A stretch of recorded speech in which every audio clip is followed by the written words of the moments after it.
Welcome to the Level Up Lounge, the show where we dive deep into the craft, the strategies, and the stories that drive gamers to level up. I'm your host, Starfish, and today on the couch for our pilot episode, the legendary Mouth of the South, Mr. 420, and passionate controller speedrunner. Coming from Georgia, this guy doesn't just run, he actively builds the scene. He founded two separate speedrun race organizations, bringing runners together. And on top of that, he's also a member of Team Hitless, with his hilarious catchphrases, chill stoner vibe, and a passion for the grind. I'm lucky to call him a friend. When you look at the speedrun boards, his times speak for themselves.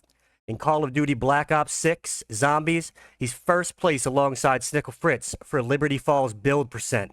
Main quest with a time of 22 minutes and 54 seconds, and a second place global spot for the Liberty Falls round 50 speedrun at 1 hour, 30 minutes, and 48 seconds. I'm getting choked up from all this. Switching over to survival horror, he's absolutely dominated Resident Evil Code Veronica X, locking down a second place spot for the Rocket Launcher HD door skip run at 1 hour, 3 minutes, and 52 seconds. And another second place for the S-Rank glitchless run at 1 hour, 8 minutes, 48 seconds. And rounding out his top tier runs in Resident Evil 2, he's got a crushing fourth place in the world on the PC Leon A cutscene skip hard run with a ridiculous time of 23 minutes and 11 seconds. Joining us in the Level Up Lounge today, Mr. Strawhatxx420. How's that for an intro? Woo! God damn, big dog. Like a blast from the past of nostalgia right there, big dog. Feeling good, brother. How are we? Yeah, I was digging through those boards, kind of looking up because we've been friends for a couple years now, and I know definitely a lot of the Resident Evil stuff, and but it was fun to look through. There's way more than I even said there, but is it true? Like the oldest run I saw was for remake 2 years ago. Are you 2 years into your career here? That's sounding about right. Yeah, I learned all about speed running and the fact that people even performed speed runs about roughly that time 2 years ago and have been absolutely loving it ever since. Yeah, I remember you saying I think you were talking to like a coworker about it, and maybe he was like messing around, like you can't beat it, or you're not serious, you're not on speedrun.com. Like, am I remembering that correctly? Was there like a coworker that was kind of saying something? Yeah, yeah. Yeah, had mentioned something like that, and I started doing some research and got on Twitch, and sure enough, I was like, wow.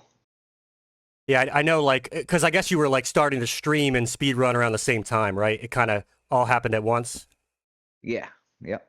Yeah, I know for me, like, I think I started streaming maybe a year or two before you, but it wasn't necessarily speedrunning. Like, I was kind of doing some Resident Evil stuff for sure, and everything from like trying to get a 300 game in Wii Sports, like, like crazy dumb stuff. But I know for me, like, when I started kind of running and looking for other people into that, you're one of the first people I met on Twitch, and like things started to open up for me around building your friend group and your community and being competitive, and like things just got a lot more fun when we met each other and kind of building that community out. So I appreciate you hanging out and kind of piloting this thing we got going on. Oh, absolutely, man. Dude, I couldn't have picked a better friend and a better brother to dive into on Twitch, man. Meeting you and Doggy and Gator, uh, dude, it just it showed me like, hey, there's a lot of people that just love these games that we all love, man, and being able to dive into the games and speed run them or do challenge runs, or no damage, right? It brings all those memories, right, and all that fun and excitement around the game, and allows you to sort of enjoy it with all of your friends, and it's really something I've enjoyed. Yeah, for sure. So you kind of talked about a couple years ago you got into speed running, but like if we go way back, what were some of the early games you were playing? Like first consoles, what were you getting into excited as a kid? Well, 5-year-old Straw started out on the Sega Genesis, getting absolutely smacked on Eternal Champions by my dad. And then, of course, we would play some Sonic, the old school Sonics, all the Green Hill Zone, all the music, the getting through the levels without dying, and getting all the rings and things like that, and finding the secrets, and that was my very start, was the Sega Genesis.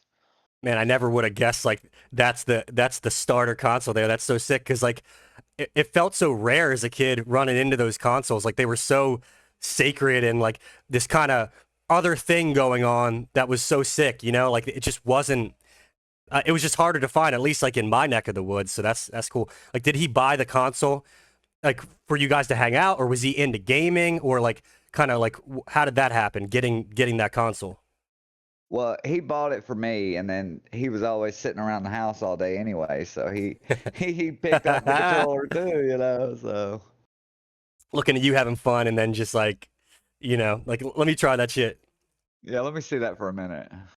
Even before you knew about speed running and all that, like way back in the day, and maybe this is the answer, but like Sonic is like a speed running game. It's all about like getting through that level as fast as possible. Like, was Sonic your first like unofficial speed run, do you think? Or like what was the game that you just like wanted to get better at and keep going through it faster? Probably Sonic was definitely sort of and I think that those games with that built-in sort of replayability like that, because a lot of the times you don't necessarily just make it through every single one of the levels without getting a game over potentially, right? And those games, of course, would just send you right back to the beginning, right? So I think you naturally just sort of try to be like, okay, how do we how do we not get this game over, right? So we can continue, right? Because you couldn't really just save or create these checkpoints all at all times when you get a game over, right? You would just sort of have to start all the way over, right? So I think that's the initial just I guess reward, right? Like you're like, okay, if I do all these levels perfectly and sort of figure out what I need to do to not die, then my reward now is I'm gonna be able to keep playing, right? Yeah, I like definitely for me too. Starting out on the Super Nintendo and like those platformers, kind of like Sonic, Donkey Kong Country 3 was like the first kind of early game I remember. And there was a level in the second world where you're getting chased by some bees, and there's this like there's a clock in the corner of the screen like in bright ass red, and if you talk to the like one of the bear characters, he's like, oh, if you can beat this level at this time, come back and see me and I'll give you something, basically. So that's kind of You're like, speed. ooh. Yeah, there's like speed running kind of built in even before that was a thing. It's really sick to think about those kind of origin stories. But I know you like we talked about this. Like I know you had the Sega Genesis. I'm learning that now. But tell me about like your transition into Resident Evil, like how that came to be, because it's a pretty cool story. Well, I actually, my friend's dad, they had a PlayStation, and of course, we as the kids weren't really allowed to mess with it or anything, as far as like his save files and stuff, right? Like he would like keep the memory card like in his room for his stuff, Locked down. and just set well it's separate. There was a memory card, but it was like the files that we watched him play, just for an example with Resident Evil 1, when we were watching him play, like he would go to bed and just take his memory card with him, and of course we had our own memory card. We just didn't get to pick up from the same progress where he was already halfway through the game. So we would sort of like that first night, like we watched him play for probably like 2 or 3 hours, I remember, and he got like a pretty good ways into the mansion, and we were trying to sort of remember like where he went and everything, and then sort Yeah. of trying to figure out how to play. And my buddy Josh was actually like not that good at playing. Like, he was like, well, here, I remember where to go and stuff, but like I was a little better at controlling the character and stuff, right?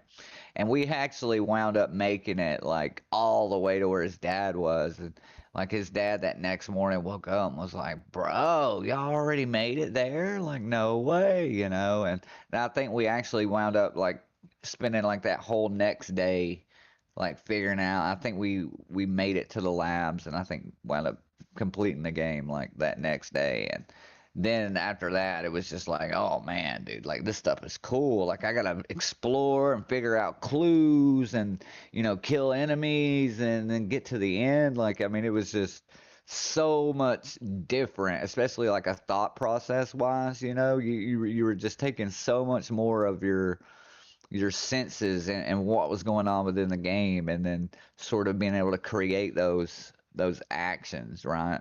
So it was really, really just next level at the time. Yeah, for me too. Like my super early fuzzy memories were like my cousins playing RE2 at this beach house, but 3 was kind of the first one I'm really aware of, and it kind of like what you're saying there is that you're playing different roles. Like your friend's dad's like playing the game and you're taking in that information, and then you're kind of like the hitting the gas pedal, so to speak, and your friend's kind of steering a little bit, trying to remember where to go. Like that's how it was for me. Like cousins playing and shit. I'm remembering where they're going, and then like relaying that information either to them in another time or like to my brother or something. Like it's hard to remember that there was nothing really going on like Resident Evil before that, you know? So Yeah. like your friend's dad, like he's probably, it's tough to know exactly where to go when you've never done it before. Like you could be thinking that like the fish tank where the grenade rounds are like a huge moment where you got to spend all this time figuring out that, oh, there must be a key here or something, and then it's just grenade rounds, you know? It's Right. it's funny. And then how about like your first Resident Evil game that you personally owned? Okay, so that would go to the Nintendo 64, actually, not the PlayStation. And that's gonna be RE2. Because I had a Nintendo 64, not a PlayStation, when PlayStation 1's first dropped. I didn't get one until probably like what, a year after they'd done been released and everything. But the first console I actually got on that generation was the 64, and as you know, RE2 was ported for the 64, and my buddy rented it, so we get to go like we got out of school early on Friday, and his grandma took us to the video store, movie gallery. So we go in movie gallery. We rent Resident Evil 2, which is Yeah. funny because it's a rated mature game, and they never even asked for IDs back then. It's just like, oh yeah, sure, here. Yeah. It's We're literally loose. fresh out of school. Yeah, we're literally just fresh out of school. And, it was literally a mature game and everything. And she just looks at us like she's reading off, like, oh, this is a mature game. You got to be like 17. She just looks at us and is like, oh, Shrugs. you're good. You're good. You're good. You had that But confidence. yeah, they had that confidence. But she, boom, we get our game, we get home, and we literally spent the whole first Friday night probably in the first part of the RPD, just trying to figure out just sort of where to go. We had a bunch of items, I think we started out with Leon, um, and just trying to find those chess pieces. I remember being just like, where in the world are these things at? Like, we had a couple of them, but you could quickly tell that we were going to need all of them to get, past that door for Bertie. And I think it was Saturday afternoon before we finally made it to the G Mute Mart. You were But saying you after were like that, fresh out of school. Was it like for the weekend you mean or for summer break? yeah, yeah, for the weekend. We Oh, we okay. we got we got checked out early on that Friday, so we had like Oh, hell all yeah. weekend basically to play. Did- But we wound up finally beating the game like that Saturday night though. And then we got to switch to Claire after that. And it was just, man, that I remember that weekend, like that gameplay was just so, like when the zombies come busting back, like when you start backtracking and they come through the vent doors heading back down to the basement, if you Yeah. return again, oh my goodness, bro. We just absolutely, you talking about just melting down, bro. Like, why, dude? And the 64, like you didn't, did you, I'm trying to think because I didn't have one. Like, did you need a memory card? It went into the controller, right? Yeah, you could have a memory card, but I don't think we needed one for RE2. I don't think. Maybe you could just I, save th- on the I, cart itself. on the cartridge, yes. A lot of the times it's because the cartridges have a battery. They actually have an internal battery in them, Okay. I think. I've messed around with it a little bit, but it's like this kind of, very few people get every single console when they come out, unless you're like some rich kid or something. So everyone's always kind of missing a different consoles or something, or you go over to your friends. So I totally missed the N64 era, but later going back to that version of RE2 and just how amazing it was to compress it on the cart and add some more features and stuff. That's a really cool like way to experience Resident Evil 2, especially it being like one of the best in the franchise and one of the best sequels, period. So, and then did Oh, you play absolutely. RE3 or did you go right to CVX? Now I definitely played RE3. Played it with another buddy of mine, but didn't play it quite as much because I never actually owned it. My buddy did. We always played it over at his house, and we definitely beat the game.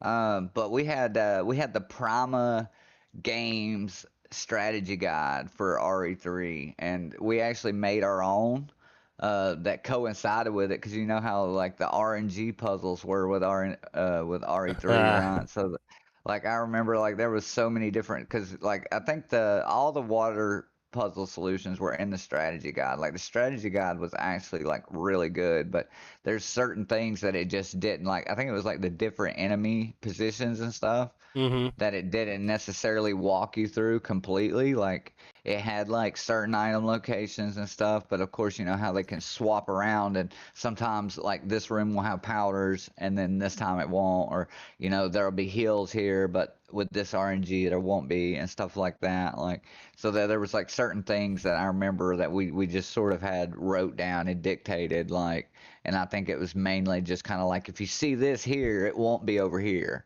kind of thing, just like the way you would Yeah. think about it now, right? Like, Yeah, I was working on like something with RE3 today, and it's amazing how much like you can't really explain things too well with that game because it's like not only could it be a different enemy in this room, they might be in a different location, they might behave a different way, let alone the puzzles and the items and everything. It really is exactly. clever in that way. So it's cool to think about you guys getting that strategy guide. We definitely had them too, like for some of the games, and like you're just sitting there writing down. Like I think we all had one of those like notebooks with like these, you know, Elaborate notes, yeah, just whatever piece of information you were needing to remember, right? Just yeah. dude, the handwritten notes, it's something I still do. The GTA I, cheats, the Rhino tank spawn, and all that. oh yeah, Triangle, flying triangle, cars. triangle. Yeah. Did you guys have like those pop up book fairs in school that sold the cheat code books and stuff?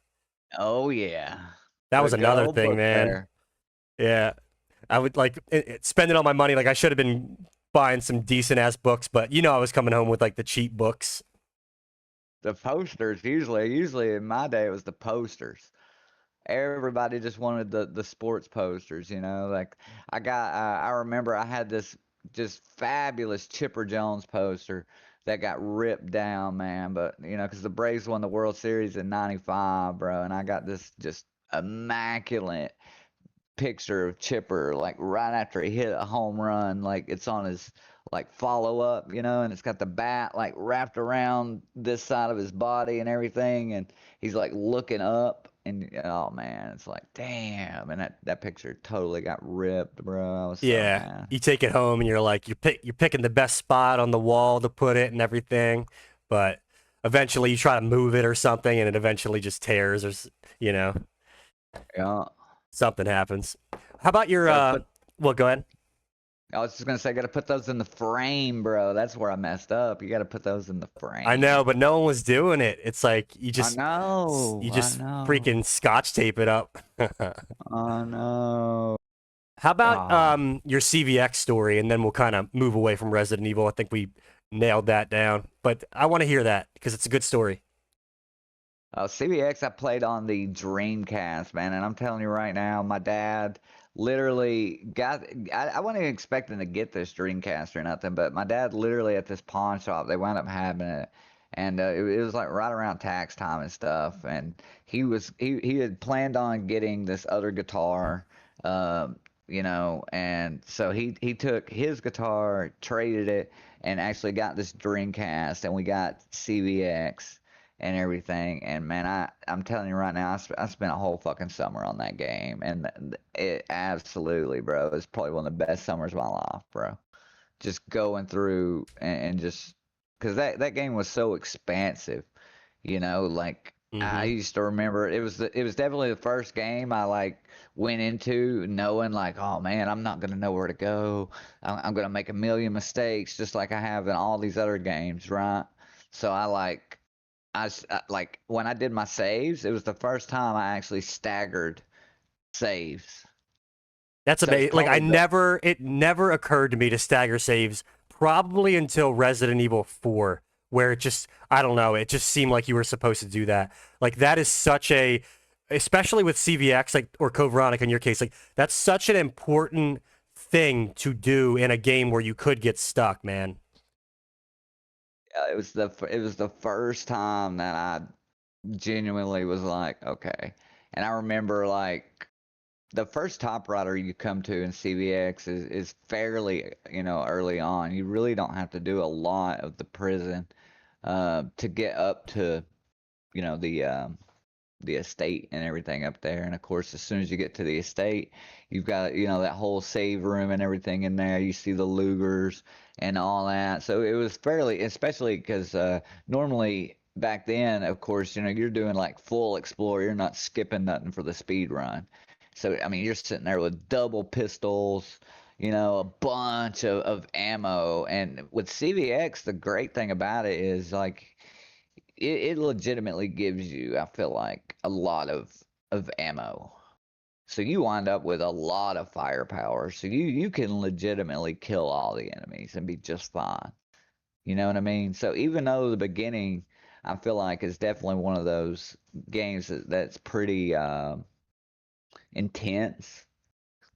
I feel like it gives you enough firepower to deal with that intensity. You know what I mean? For sure. Yeah, that you get the firepower. I think some people would get like stuck because they would run out of health and not have those staggered saves, so you can't like pregame. But it's such a you've said this before that it's kind of the last chapter of that old school RE control scheme with fixed camera angles, and it's got like the dynamic angles, so it's like this beautiful game. It plays really well. It's optimized. The soundtrack is just absolutely incredible, man, and it's it's not my favorite, and it's always been so nice to like hear how into it you are and like that origin story you have with the game. And I know it's one of the ones you definitely you're running it now. You were running that the other day, so it's cool to see that you're really into that game. It's definitely my favorite RE. It's like I said, it's definitely the most. I feel like it's the most optimized because you have a push. You can literally push the zombies off and not take damage even when they potentially grab you. That's totally a thing. You have the quick turn that's totally available. You have the ability to skip cutscenes built right into the game. Um, there's a lot of instances where you still sort of have to watch some activity of like the crane and a couple of portions like that. But I feel the genuine feel of the game. I felt like the flow was pretty good. Even though it's a longer game, I sort of like that. At Yeah, least it's a longer game that has like a lot of flow to it. and Because once you really break down the sections and know where you're going, you can really, really, really develop a flow.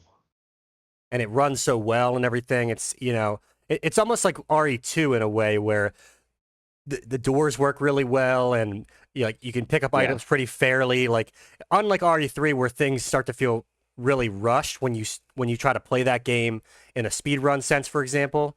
It's like Yes. 2 and CVX feel very clean, and 1 Clean. and 3 feel very like cut. You can tell where They s- colored outside the okay, lines. some parts of RE3 are extremely crisp, right? Because it only starts breaking down in certain areas. Like I can just give you an example of when you were doing your no damage, you would go into a different area of the map at a different time, and it would just completely fall apart and Yeah. break the game. Yep. Okay. So that right there just kind of shows me that they needed to like maybe adjust a few RNG points or something, kind of look at a couple of lines of code, and had they done that, it would have been much cleaner. It would have been much more refined, and maybe, it fixes a couple of other things that sort of make the game feel rust like that, right? And And you and you remember it sort was of like it wasn't like I was doing anything like super crazy. I just went to the pharmacy before the yeah, substation, and it's like the game doesn't yeah. know how to handle that, and it would just crash. Yeah. Yeah. That is just kind of like you shouldn't have to accept that. That you shouldn't just be like, "Oh, well, it's dog shit game, brother." Like, you would expect that they would allow you to explore the map. You wouldn't have to explore the map in this specific way or the game breaks, right? And that just sort of. hmm it kind of messes with that replayability. Whereas like, what's the flip side though? Like CVX, like it just feels like super polished. You couldn't run into those types of things Yeah. if you tried. Yeah. Yeah. I mean, you can soft lock. You can totally, you know, be on the same save file, and then potentially give all the wrong items or keep all the wrong items. And Chris don't have anything now, and Claire's got all the guns, but you're not even using her. You're using Chris for the second half of the game. You can, Leave things in like the there's, metallic box, stuff like that. yeah, yeah. There's things that you can do that can hurt you later. But again, once it's not like you're just kind of cruising along and then the game just Yeah, it's breaks, not a right? glitch. It's like a user thing. It's like Yeah, you didn't experience this game and you made a bad choice. Not like yep, we kind of screwed up with the coding because we didn't look for this bug. yeah. And now you've walked into a room and now the game just breaks and Yeah. kicks you out to the menu or something or crashes. So if I remember this correctly, we're talking 2025. I think it was around springtime. The conversation might have been just before that, but you had an idea to put speedrunners into these races and tournaments.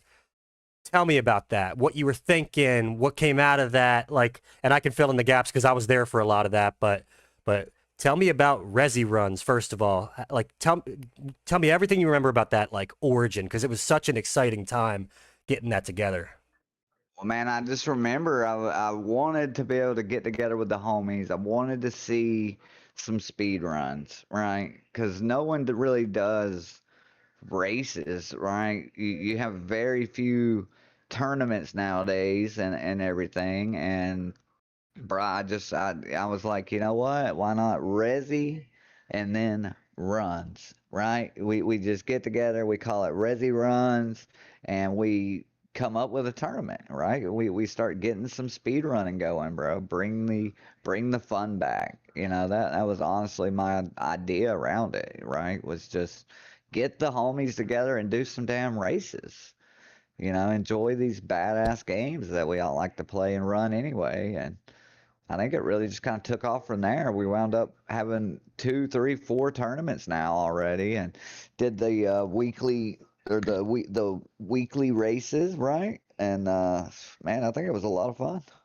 Yeah, it was a lot like I think I missed that initial Discord call. It was like a late night one where basically what you just said happened. You came up with a name, you had an idea like let's kind of create a space for friends to get together and do some races. Like there wasn't really did you in that initial like evening, did you have the idea of doing what was the first tournament, which was the trilogy relay, or did that kind of happen later when we started to organize the thoughts more?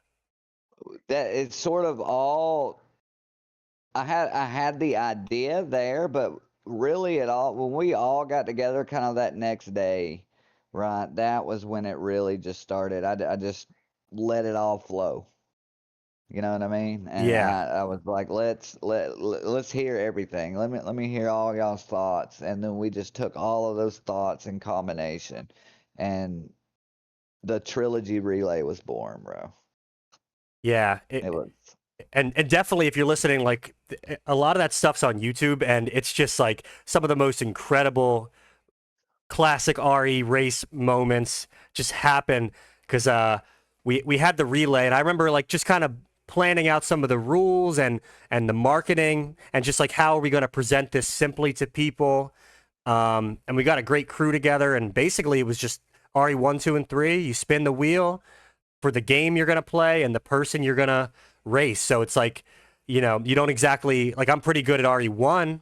I'm okay at RE2 and I'm not great at RE3. And it's like that's a very different situation to find yourself in. It's like if it's RE1 against someone, I might have a pretty good chance. But there's all these combinations that could have happened. So it was a really great like starter idea. And it speaks to like who you are to kind of want to get friends together and kind of get some of that like old school on the couch together gaming into this like Hmm. modern, everyone's in different rooms across the world kind of situation. Environment. Yeah. But the Yeah. flip side is like, would we ever have been gaming with, Brian from the Netherlands or, Dave from England or something like in our old school neighborhood era? Like, no, you're not. So there's like some cool kind of things happening in both Exactly. situations. And Exactly, bro. we even got like a cool prize pool together, and like, it was a very cool time. And like trilogy relay, and then it went into was it the Speed Bums RE3 Invitational next, Yep. and Yep. then the RE2 was it Claire or Leon? I'm trying to remember. The Leon Birkin Cup. Birkin Cup, yeah. The Birkin Cup, big dog. Leon A. That Eh, was a great time as well. Yeah, it's exciting to get that together, and I want to say like the viewers, like it went into the hundreds for sure. Like Yeah. people enjoying that, and just man, such a great time. And then we did a little remake RE3 pistol only, kind of wrapping up the fourth one there. Um, yeah, it's such a great time. Like, what was like? It got probably bigger than we initially thought. Like, what do you think was challenging about like running a speed running organization?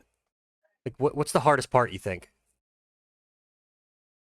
Probably just nailing down what to actually host, and then people that are actually interested in actually racing, because I think the only problem is a lot of the times people maybe just are not necessarily free at the times that you're free, for Mm-hmm. instance, right? Or you know people just don't necessarily want to do a race for fear of potentially you know maybe looking bad.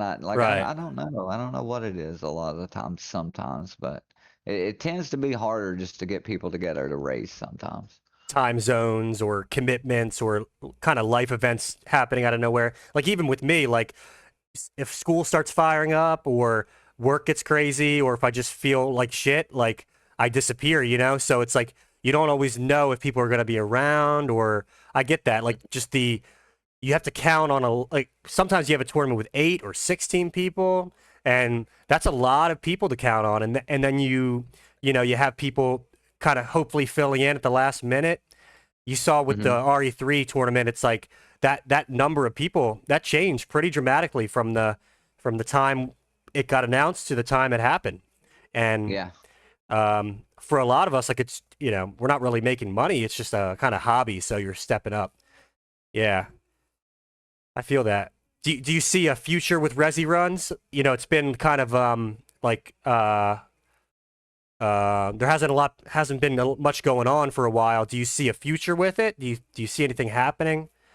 I would definitely love to get back going, man. Like for sure. Like I think it's just more or less like what is everyone interested in seeing Mm-hmm. first off, and then um, what are we actually wanting to run?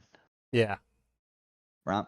And I think it's more or less just right now, just sort of a um, downtime, I guess, as far as what runners are free and actually running, right? You've got a handful of runners that are kind of running RE3. You got a lot of people, I think, gearing up for Sneevel's tournament right now for the uh, Claire A standard.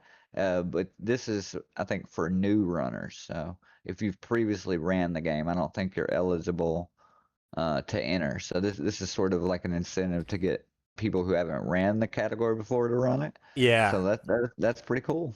Yeah, it is. I've definitely thought about that too, like an amateur showcase or a rookie showcase kind of thing. So yeah, it's definitely something to check out. You know when that's roughly going to be? Is it this year that it's happening? Like I said, June.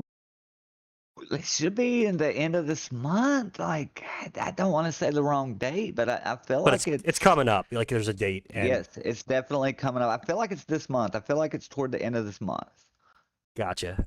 That's So cool. Something to check out. And then kind of pivoting, like, while in the middle of Rezi runs cooking, it was probably after the third tournament, maybe the second. Like you had another idea for Vice City runs or Cherry Pop Up. Like how did that happen? Like that transition to maybe to creating a new space for a different game. Like kind of tell me about that a little bit because I wasn't as much like into that creative process because I don't run that game, but I definitely am there to help with commentary and all of that. So how did that kind of come to be?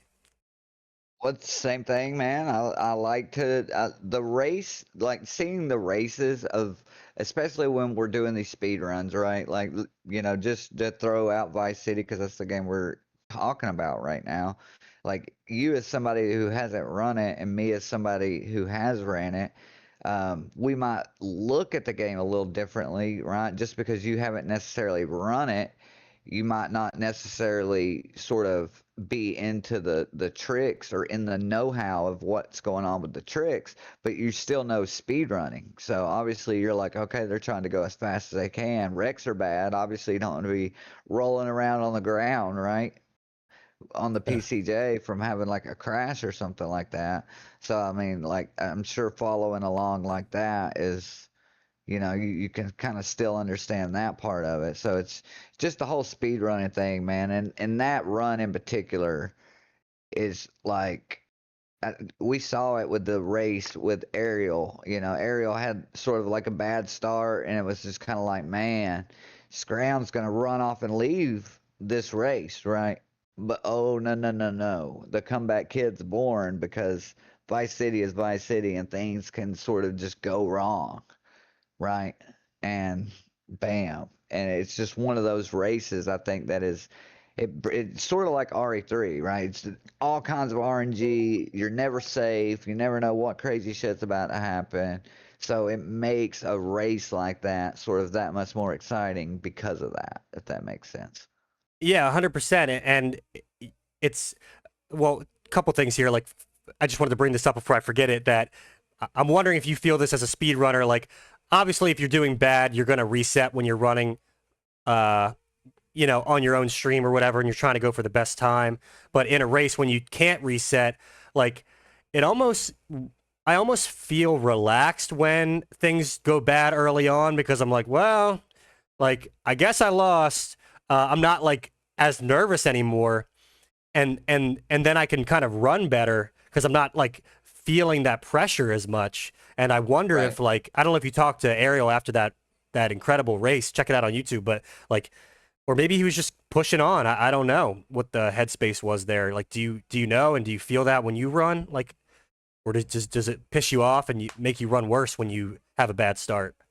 Mm, I mean, I'd love to say that it doesn't bother me, but I think anytime that you sort of run into things, it tends to.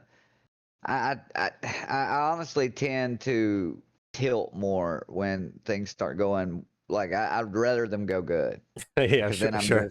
because then I'm just concentrating on because usually like that's where it starts going bad is this car pulls out in front of you and now you've had a wreck and now all you're thinking about is the 7 or 8 seconds that you just lost having to go jump back on that bike. and then they're like, okay, I got to make up that time. And then that's when the mistakes usually start happening, is right after that moment. For me, I just feel like that's probably the biggest thing to have to fight, is being able to just forget about the mistake, forget about the thing that just lost you that time, and being able to continue. It definitely is a challenge. Sidebar, real quick, and then we'll come back to Vice City just really quick. But do you see yourself creating like another organization around like another game racing? Like I know you're into Crash Bandicoot. Like, do you kind of like with Rezi runs and Vice City? Like, is that kind of all you need, or do you kind of maybe feel, or are you curious about making another space for a different game? I don't know. I'd like to bring them all together. Yeah.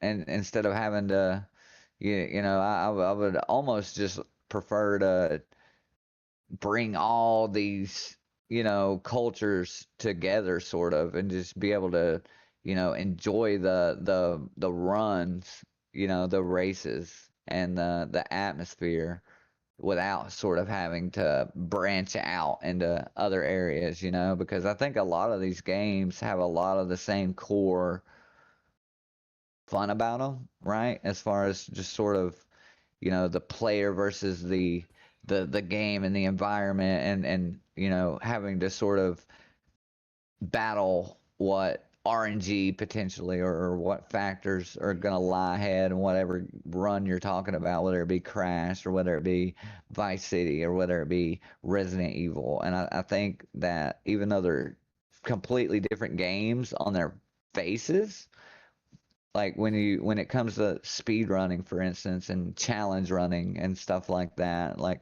I think you still wind up with a lot of the same core aspects, just in different types of games, which is pretty cool. If you could like hit the rewind button back to early 25 when you were thinking of Resi runs, like would you have done something differently to make it that kind of collective space for just running different games, you think? Or do you think it kind of had to play out this way? Maybe. I mean, maybe. I mean, honestly, dude, I can't say I would change anything though, because I think we had a whole lot of fun. You Yeah. know what I mean? So, potentially though, being able to include more people, maybe I could have tweaked the name a little bit better, and sort of a little bit of the, inclusiveness there, to sort of include a few more games where we didn't necessarily have to branch out, so to speak, with Vice City runs and with, Resi runs both, and sort of separating it, being able to just include it all into one might have been very good. Yeah, we're just kind of having fun about that. Like we can't go back, and things play out the Oh way yeah. way they need to. But just hearing you say that, like I wonder, like if that's what needed to happen, and maybe you do focus on Resident Evil, but you kind of foreshadow the thing that there's gonna be different things going on. Maybe it's the name, maybe it's what you're saying to the audience.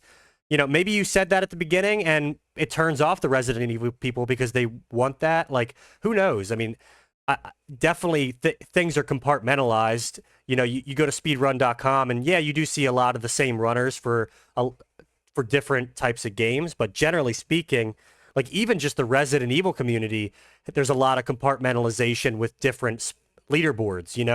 RE2 Mm. people, they might not play RE3 or RE1, or certainly like in that later era of like RE4, 5, 6, the remakes, like that's a totally different crowd sometimes. So yeah, I do wonder. But back to back to the cherry pop up Vice City run stuff. Like you got a big event coming up. Tell us about that. Oh yeah, we're doing a big no SSU tournament coming up in October. Qualifying's actually going to start in September.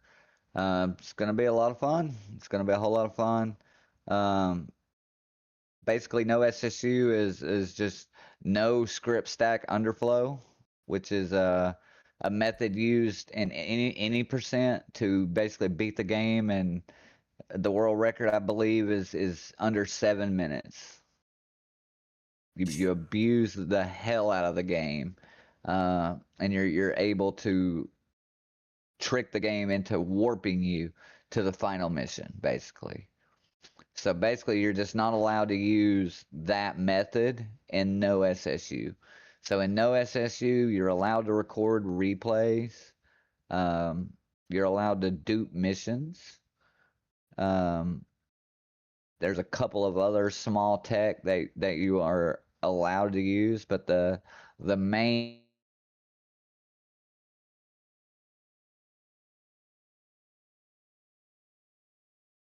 Say it again, because your audio cut out.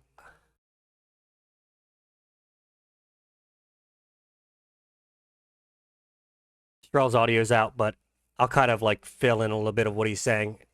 If we can always edit this out too if we need to. But I've sat in on some of this, some of these races. There's not been a tournament yet in this category. It's been a one-on-one vibe, and some of it's happened on Vice City Run's page, and some of it on Straw's page. But it's even though you're not doing like SSU where you're breaking down the game into like a 7-minute run, like if you love Vice City, you're gonna love this race. But if you like glitches, like this is still a very much like a glitched run, and that's what stood out to me is that like it's amazing like how this game just gets completely broken in half. And it sounds like you're back. Yep. All right, Yep. sick. Yeah, but you were talking about just some little tech stuff in the run. Yeah. Yeah. Yeah, it's basically though you're allowed to do several things in no SSU. You're just not allowed to do that one in particular trick. And the world record is under 48 minutes actually. 47:57 I believe is the world record. That it's just it's a really fun run. It's but that there's it's got a high skill ceiling. I've been sort of throwing that phrase around a lot lately. CVX is another run that's like that, where there's a high skill ceiling just because it's a little bit of a longer run, and there's a lot of execution that, when done at a high level, actually saves quite a bit of time just over normal, good execution, right? When you have a frame to perform something. Yes, yes. The one frame on Vice City is the game runs at 30 FPS, and you literally have to release the submission button on the frame that Tommy interacts with the world normally. If you don't release the submission button on that frame, you will not be able to dupe the mission to continue your run. So yeah, it's pretty intense. Some of these two things kind of connect, I think, but like some of my favorite moments in Rezi runs or Vice City runs, like, are just some of your amazing reactions when something just goes completely off the rails, and sometimes like your mic's clipping because your excitement is like so high, and we'll start to get like little pieces of what you're saying, and I wanted to like tie that in with some of the catchphrases you've come up with. Um, like take me through some of that, because that might just be your normal thing and you're doing it, but very few people are like coming up with these catchphrases that people are literally using as their live split sounds when they get a gold, or like, just can you talk about that a little bit if I'm making any sense? Well, okay, so the original clip, let's grab a goal quick. That's what I was thinking. Well, I was running RE2 one day, and I had a really, really good G Mutant, and G Mutant had just been tearing me up, bro. Tearing me the fuck up. Just I couldn't get out of that split and, have a good split there. So we grabbed a goal quick. We grabbed a fucking goal. And I just casually flipped my eyes up at the camera and threw out let's just grab a gold quick. That's what I was thinking. Let's just grab a gold real quick and get the fuck out of here. And Mike and shit just Mike lost his mind. It was like, bro, that's fucking gold, bro. And they clipped it, and Chris made it his live split sound, and now Doggy has it as his live split sound, and yeah. So that's where "Let's Grab a Gold Quick" came from. How do you feel like when you hear that? Like, because I was in Doggy's stream and heard that, and I'm like, damn, that's like this guy has a catchphrase. This is like WWF 1998 Stone Cold Steve Austin type shit. Like that's gotta feel good. It is pretty cool. I ain't gonna lie. It's definitely pretty fucking. It's just like I don't know. To me, I mean, it's awesome. It's cool, but it was just me. Like, so to me, I just hear it. I'm like, yeah, that's me. Are there more? I feel like you maybe not as like have been as repeated, but I feel like I'm in your stream all the time and hear some kind of catchphrase worthy thing. Like, are there more that stuck like that can come to mind, or was that the main one? I think that's the main one. I don't know. That's what she You said. could probably, yeah, that's what she said, right? We got to get your grab a gold on a T-shirt because that's even like your ending page, I think too. It's sick, man. My reset screen. Yeah, Levi Locke made that. He totally made that. He did a really good job, and he even made a emote where it's literally like that gold medallion, and a hand comes up and it says, "Let's grab a gold," Yeah. and it like the hand comes up and grabs the gold. It's pretty cool. Is it what is it? Is it just a you thing? Is it like a Southern Georgia twang thing? Because I always think of Georgia as like having these like sayings or something, or is it just you're feeling good and you're smoking and just it comes I out? come up with it. Just look you when you get your best ever segment on a split on live split, Got to say what something. does it do? What does it do? Turns gold. Turns gold. So that's where when you get a goal, we grab a goal, baby. Grab a goal quick. That's what I was thinking.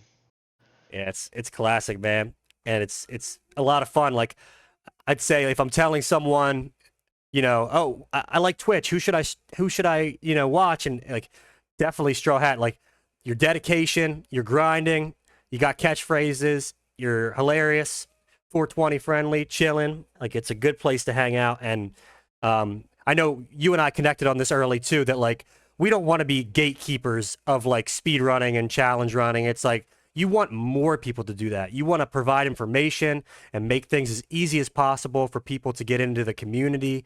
And that's what I appreciate about you is that like we're not like these gatekeepy stuffy kind of people like, oh, figure it out. You got it's all Hmm. about making things just accessible for people. And that's definitely the vibe in your stream.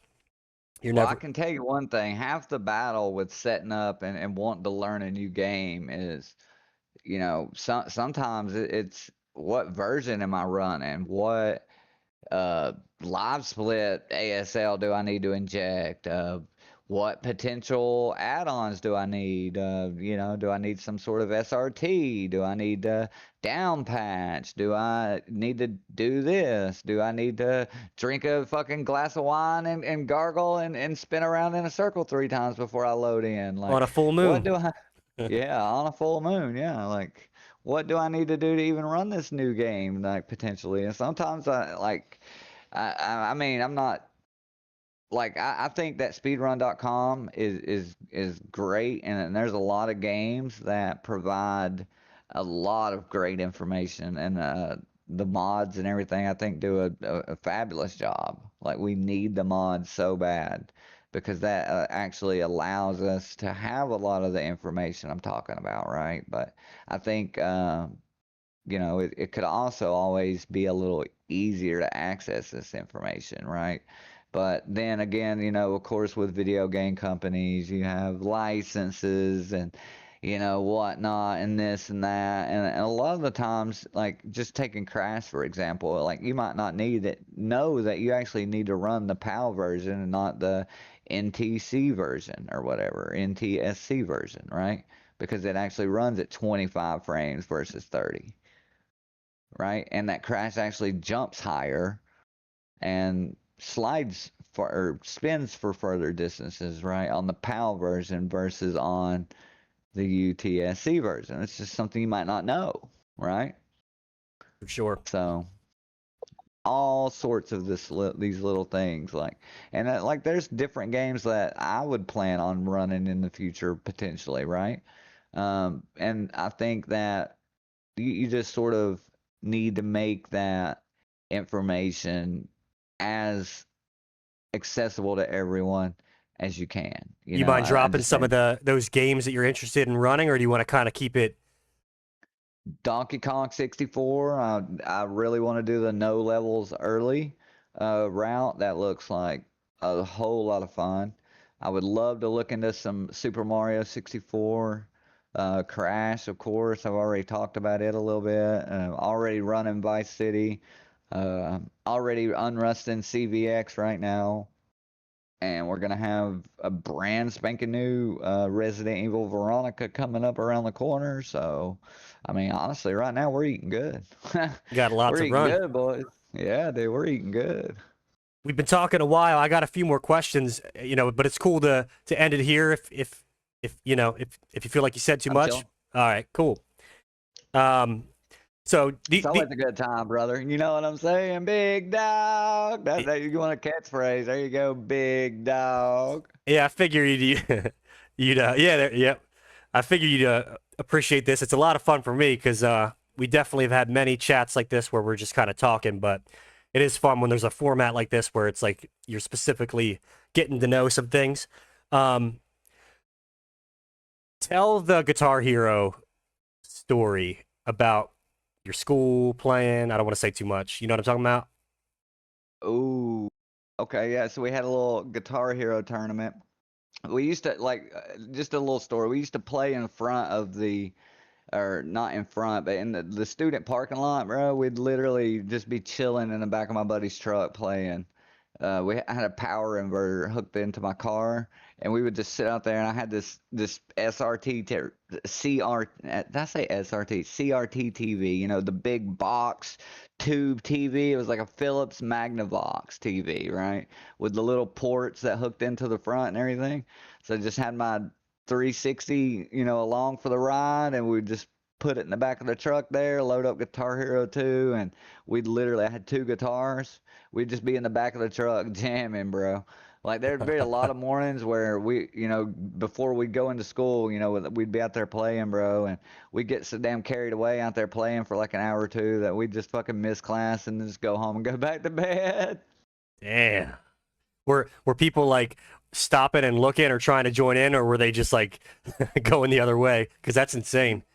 No, a lot of people would stop and watch for a while, and then they would realize, oh shit, dude, class is starting. I gotta go, guys. Like, Yeah, yeah. and we would just keep playing. Fuck it, like. Because that game took over for a minute. Like people were very fired up about that series, or at least interested in watching. It's very competitive, but that's hilarious. But did you say you had a tournament or a competition? Oh yeah, we did. We had a tournament for it, man. But dude, it wasn't even because everybody played on medium. Okay. Everybody was trying to play on medium, bro. And I'm like, dude, I'm on expert, bro. What do you mean? What do you mean medium, bro? There's not even enough buttons. Like if you hit every single button on medium and literally carry a perfect multiplier, your score is not even gonna. It's not gonna compete with somebody that's playing, and hitting multipliers on expert. You get way more buttons. It's not even a competition, bro. So You they were feel just me? trying to make it like easy as possible for people to join in. Yeah, yeah. I mean, you could pick what difficulty you wanted to play on. You know what I mean? But it's just, Doesn't it you know, doesn't compare the points. yeah, yeah. The points are just. If you compare the points across, like you get way more buttons in expert. So unless you're just sitting there missing and fucking your multiplier every single time, you know what I mean? Were you Your using like that your white score. controller? Is it like an Explorer? The Gibson, yes, dude. The Gibson Explorer, baby. The greatest controller they made. The greatest, bro. Fire. Was was that the most competitive game you played, you think? Like, or I know you play Call of Duty. Like, what was the most, like, maybe before speedrunning and everything? Like, what game were you just really competitive in? Oh, that game is the skill ceiling on that game is very high, dude. I think I beat Through the Fire and Flames on expert only like one time. Was that the hardest song? Oh yeah. Oh God. That song is it's murder, bro, because it's just constant. Like it does not let up. So like you can get good at like that first part trying to hold down that green button and everything, and a lot of people just tape that you just strum the first button and literally tape the green button down. Like that's what a lot I of know that people trick. did. You Yeah, just rubber band. Hold that thing yeah, down. yeah, hold the green one down and hit all the rest of everything else, right? And as long as you don't miss a note and you carry on the hammer-ons and pull-offs on all the other buttons, then you're fine. Woo! I'm But see, I could never get that to work for some reason.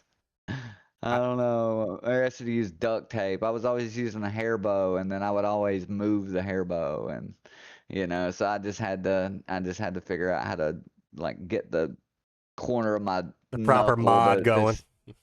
yeah, like the proper hand position. I had like short fingers. I don't know. I think that always messed me up too, but not to mention my ring finger is like broken. I got it stepped on when I was playing backyard football in high Woo. school. Yeah, my pinky doesn't bend the right way. It was always going like inward, but it's so much timing in that game and Oh technique. yeah, the timing. Yes, the timing, bro. Um, I gotta bring this up because it's in the name, but talk to me about smoking, man. It's kind of part of your aura, your culture. Like, when did you get into smoking? What's it do for you? Like your Strawhatxx420. Talk to me about it. I don't know. It just always helps me concentrate, man. Kick back, relax, focus. That's it. Keeps you locked in. Keeps me locked in, big dog. I'd be smoking and Popeye had just, his minutes. man, I'd be looking all over the place. Like, I'd be the opposite of locked in. So But see, respect. I'm like that. I'm like that if I'm not spoken. Yeah, You see what I'm saying? I'm like anxious. I'm, not able to concentrate, right? Like your my medicine. thoughts are wandering. But when I smoke, I'm just relaxed. I'm chill. I'm not like, mind racing a million thoughts a second. Like we're just relaxed. Yeah. It's definitely part of your vibe in the stream, and definitely love it. It's some cool people turn up and hang out.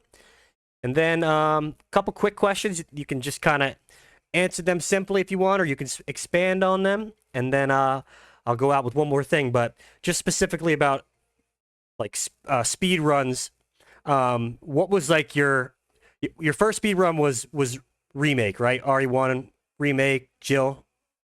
Yep. And what do you think the most challenging speed run you're working on is, or one you've done and you just put it down? Ooh, Vice City.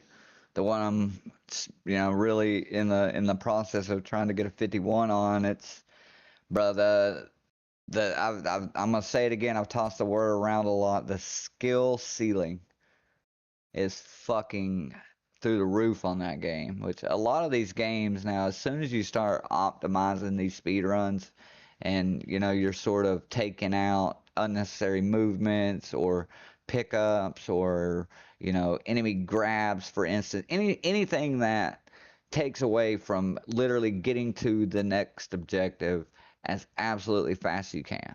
I mean, that's what you're talking about in a speed run. You want to get there as fast as you possibly can, right? And once you start optimizing any of the speed runs, right, it starts getting a little harder, and then a little harder, right? Then a little harder. All of a sudden, you have to play like this much more perfect, right?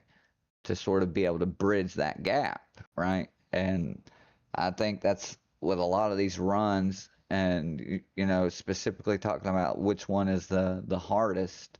I think Vice City is just there's things in that run that can literally just there's nothing you can do about it, and you lose the run.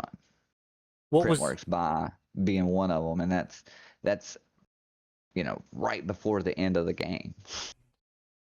What was the run you think like came the most natural to you, and you did it? You got a good time. You put it to rest. You're probably not going to do it again. It was fine. Came easy to you. Uh, RE2 was like it took a lot of getting a lot of things together. Um, but maybe just as far as runs, RE1 probably Jill. Like you know, it wasn't necessarily that hard to get to where I was, but once you start trying to regrind that game and start watching those cutscenes, dude, I definitely that has to go down for one. I'm just not going back to anytime soon. Where it's just like I got a good enough time. Yeah, Like I'm you're good, happy you with it. know. But they are coming out with cutscene skip, so now that could definitely bring me back for a bit. I hope so. It's fun watching you play that. And how about like being a controller runner? I mean, there's certainly there's games that it maybe certain things come easier on a keyboard or you can click more quickly, but you're a proud controller runner. Like, tell me about that a little bit. Just always played with a controller my whole life. I mean, I think you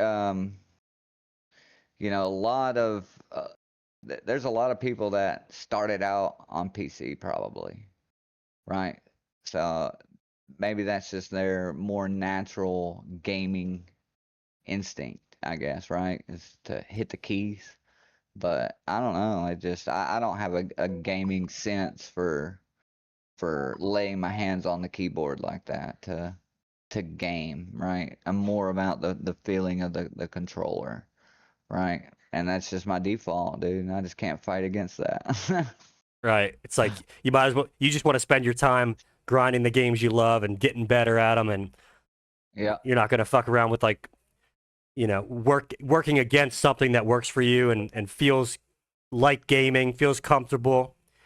yeah, Because it definitely like the keyboard, it means that you're going to be kind of close to the screen, stuck there. You're not moving around. Like I definitely noticed that with you, you kind of kick back a bit more, back up a bit, chill in the chair yeah, or whatever. Like yeah, it seems a little more like just physically comfortable.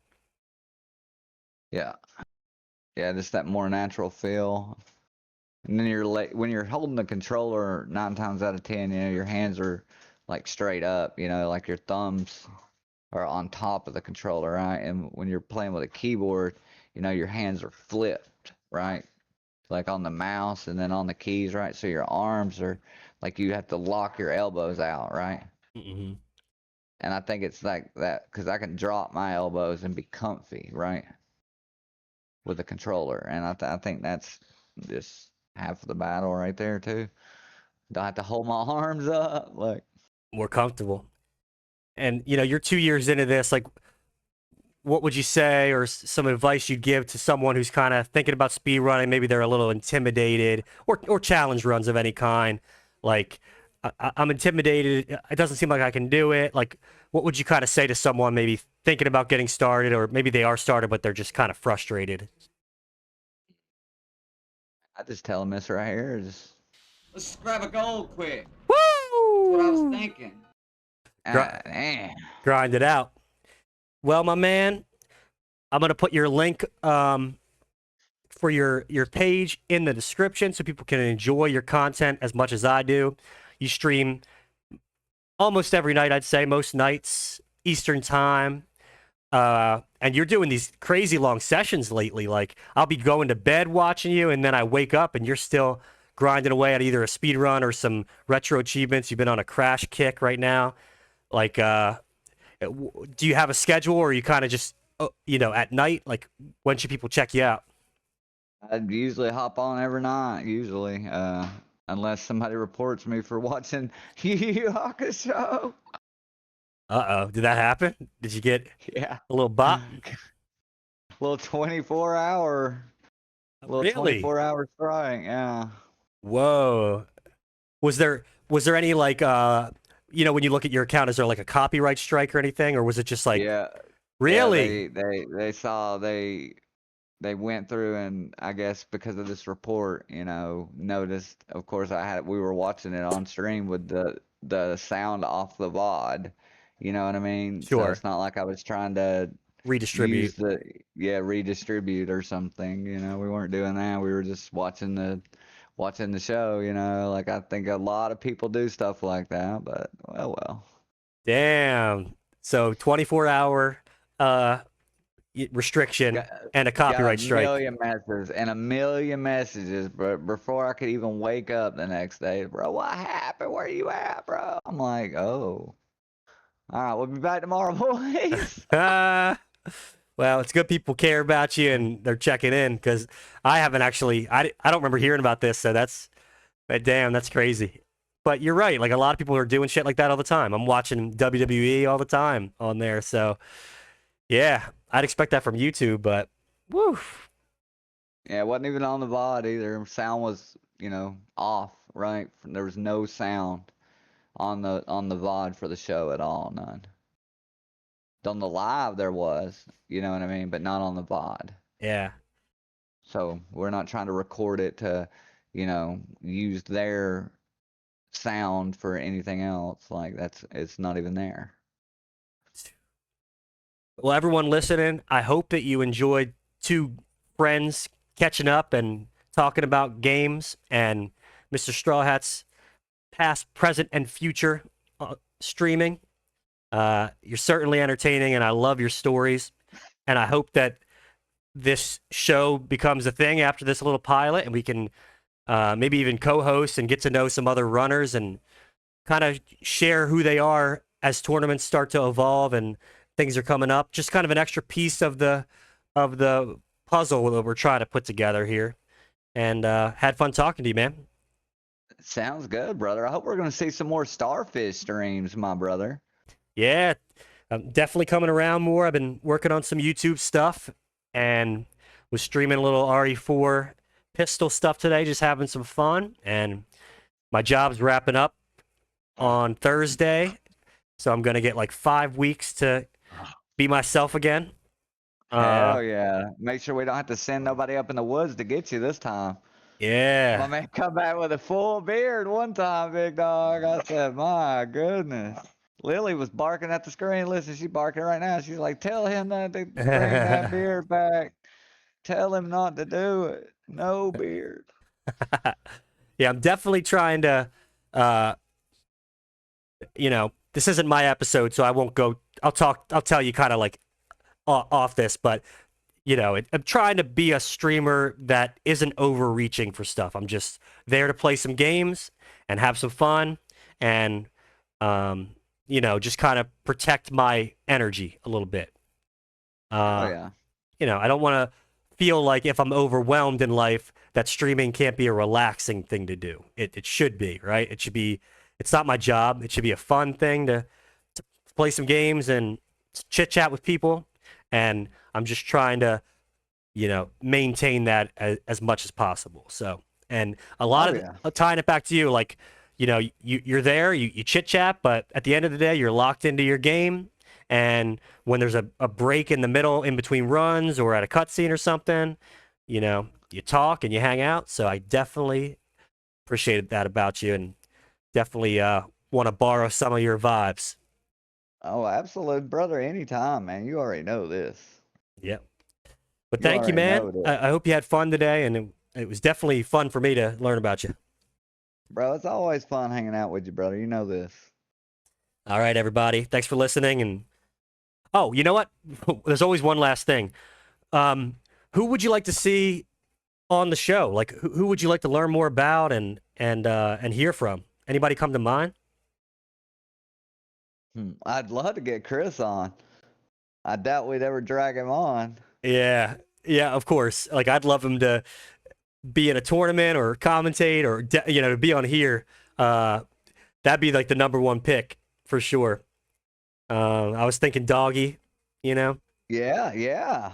Oh, absolutely, man. He's one of our OG kind of people in our crew. Darkane's really cool. Yep, Brian, of course. But Yeah, we, I could definitely, I could definitely think of some people, man. Jordan would be another good person. yeah, it's definitely Pick his fun brain a learning little about bit. people. And obviously when we get tournaments together, people running. But yeah, if people come to mind, like definitely let me know because I'd love to have you kind of co-hosting too and just talking with people. It's a blast. Love to hear from old Dave and see when he's gonna come, crawl back out of his cave. Yeah. I know he's been dealing with it though. He's been killing life. Right now he's PB in life, so Yep. but it'd be nice to see him make a little return. How fun would it be to chat with him? He's so Oh funny yeah. and just fun to talk to and a very Oh humble yeah. guy. So, Deep Stack Dave, we're thinking of you, bro. All right, everybody. Thank you for listening.